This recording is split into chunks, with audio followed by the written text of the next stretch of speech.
Hello and welcome to the BMC Learning Series. Today we'll be reviewing the basic infrastructure of MainView Batch Optimizer, or MVBO. The MainView Batch Optimizer infrastructure consists of 4 started tasks.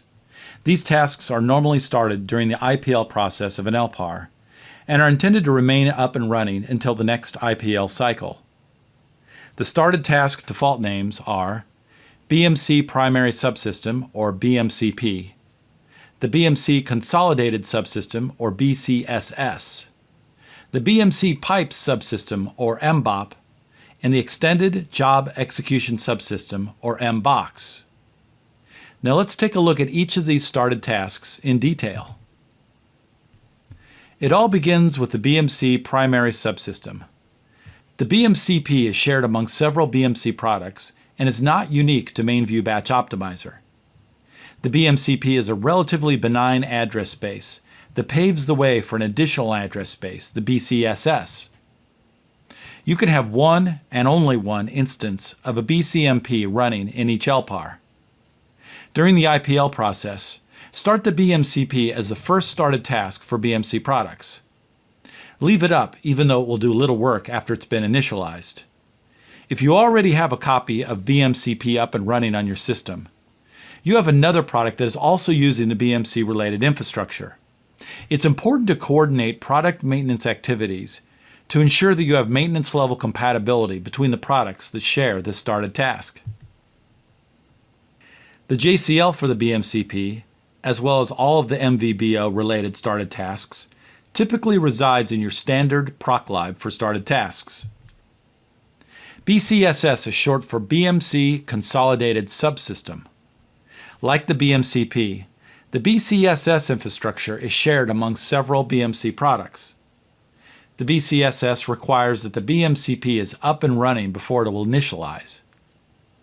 Unlike the BMCP, which allows only a single instance to be running on each LPAR, you can have multiple BCSS started tasks up and running on an LPAR. Even though the BCSS infrastructure is shared between products, the specific BCSS started tasks are unique to each product. The default BCSS subsystem for MainView Batch Optimizer is MBox. The BCSS provides important administrative services.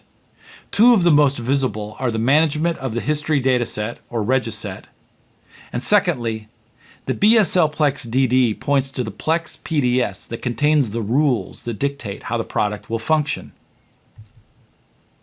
Here's an example of the execution JCL for the BCSS. Like the BMCP JCL, it typically exists as a member in your started task proclib.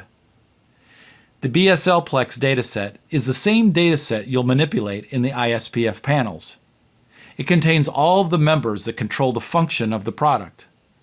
The regiset is the repository that contains much of the activity-related history used by the product to optimize jobs.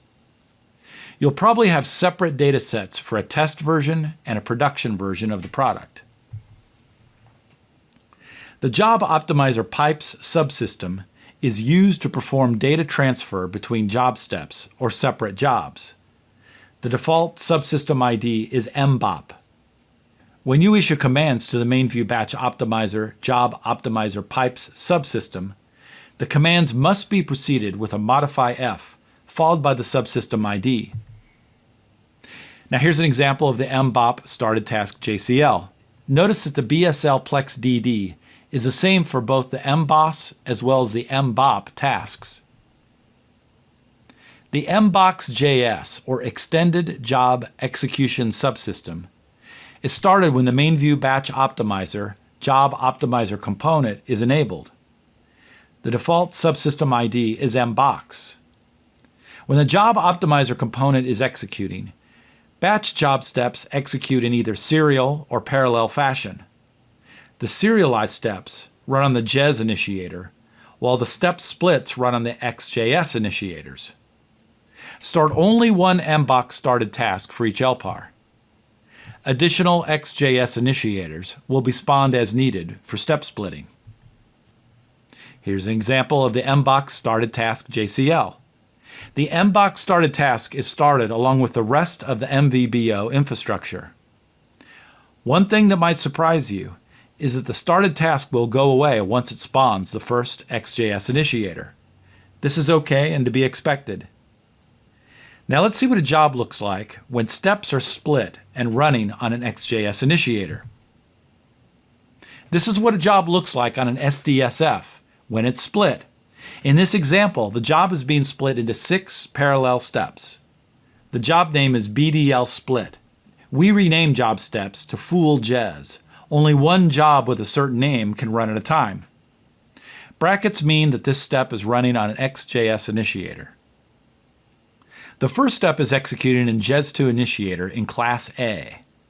The other steps are executing on a MainView batch optimizer XJS initiator with the bracket symbol next to the batch job executing. The bottom display shows what you see when you scroll to the right. Notice that each split step is assigned to a unique ASID.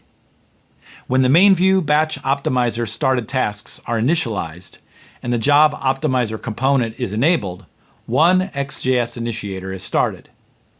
This initiator will remain active until after the first batch job has been dynamically split. After this, as the workload requiring XJS initiator services reduces or completes, the XJS initiators are dynamically drained until needed. No XJS initiators will remain active. The XJS initiators are managed by the MainView Batch Optimizer Subsystem. Remember, only job steps that are dynamically split by the job optimizer component will use the XJS initiators. That concludes the review of MVBO's architecture. For more videos on MainView and other BMC solutions, please visit our BMC Mainframe YouTube channel at youtube.com/user/BMC Software Mainframe/featured. That's it for this session. Thank you and see you next time.